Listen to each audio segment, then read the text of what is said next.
Well, it's no E-Type, but then again, what is? This at least comes rather close to the original, while also stealing a page or two from the 911. Let's drive Jaguar's latest, and definitely most interesting, the 2014 F-Type V8S, and check the tech.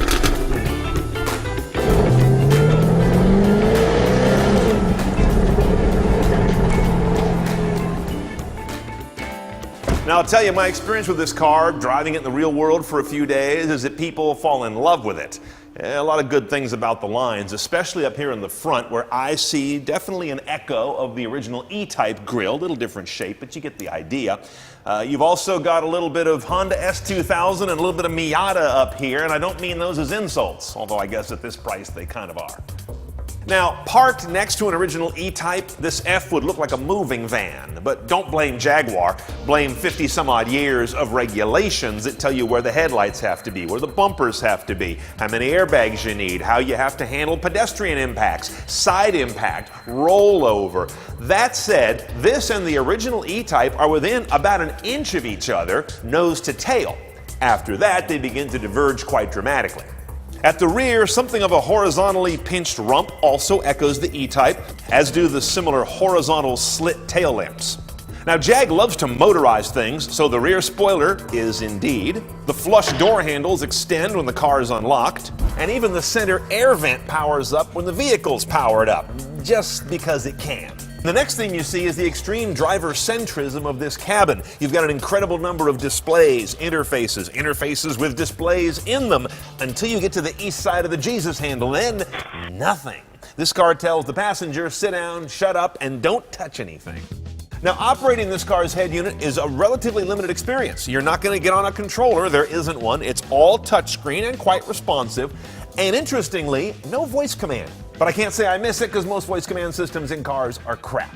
And notice what they've done to economize real estate around the climate system, which always takes up a lot more real estate than it does need to spend time with it. So Jag has embedded displays inside the knob. As you turn this knob for driver's side temp, it shows it inside the knob face. Press it, and it turns into the seat heating or cooling control with similar display. It's a nice way to clear things up.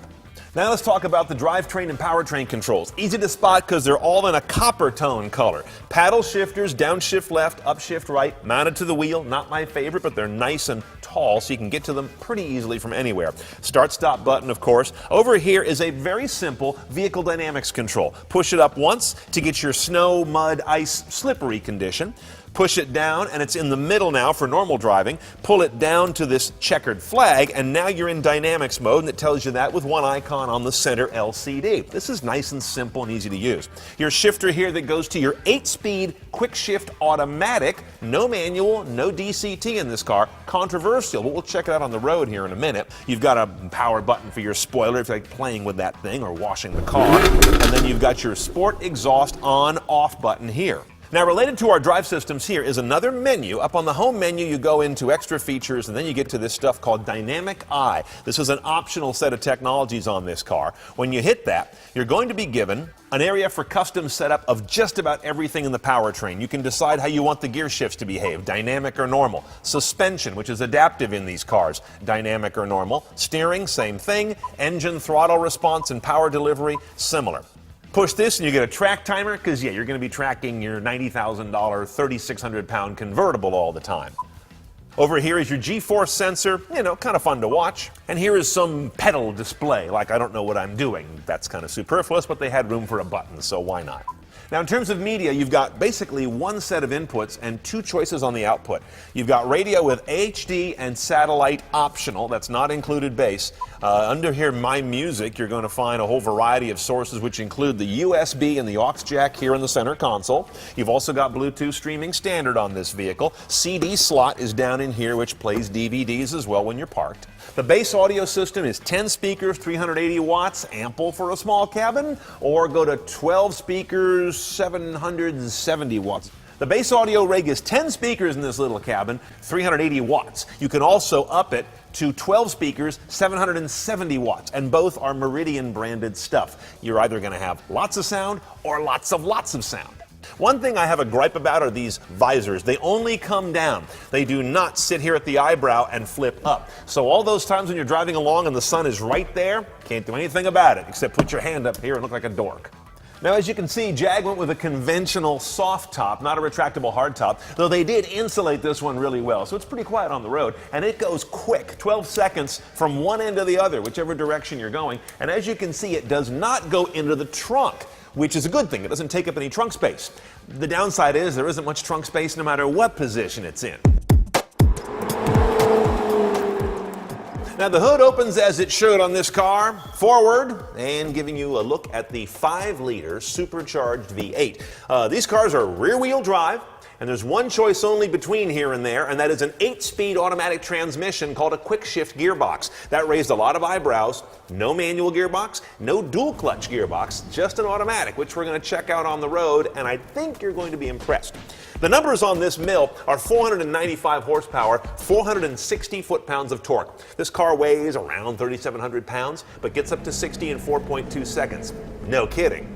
Your mileage is fine, 1623.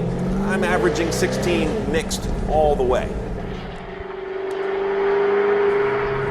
Okay, the first thing I do with our little friend is defeat the auto start stop, because as in any non-electrified car, I find it to be kludgy.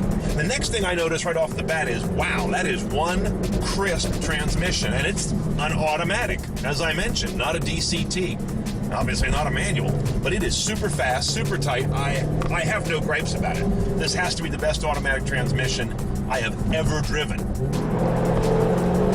Next thing you notice is that exhaust. It's actually obnoxious. It's really fun for a few minutes, and then you feel like an idiot because everybody's looking at you. There is so much power here. It's almost a bit much. This is a showy car in this configuration. I'd go for the V6, almost certainly. Now, the F-Type is a flagship car, so they don't come cheap. Even the base vehicle is like 69 grand. This guy, the V8S, bases out at 92,000. Then you got to add some things to get it CNET style. Let's start off with about 1,200 bucks for the big Meridian audio system. Why not? It's a small cabin, but nothing succeeds like excess. The steal on this car is 220 measly bucks for the sport exhaust system. Even if you only use it once in a while to scare the neighbors, it's worth the money. Now the big ticket stuff. $2,730 to add the fully addressable Dynamics package. It lets you really shape all the vehicles on the road systems and set your own profile. And about $2,100 gets you what they call the Vision Pack, which is the intelligent high beams, steerable front headlights, passive blind spot technology, rear camera, and front sensors. Now, my philosophy on the F-Type, if it's possible to have one after just 3 days, is I would look down market. Consider also the V6 supercharged base car. It's going to save you 23 grand, get you substantially better miles per gallon, and still do a nice 5.1 to 60 miles an hour, but it's going to, I think, allow you to be much more engaged in the driving process. This car has an awful lot on tap. You spend a lot of time controlling it, keeping it from leaving Earth's orbit, and not as much driving it as I'd like.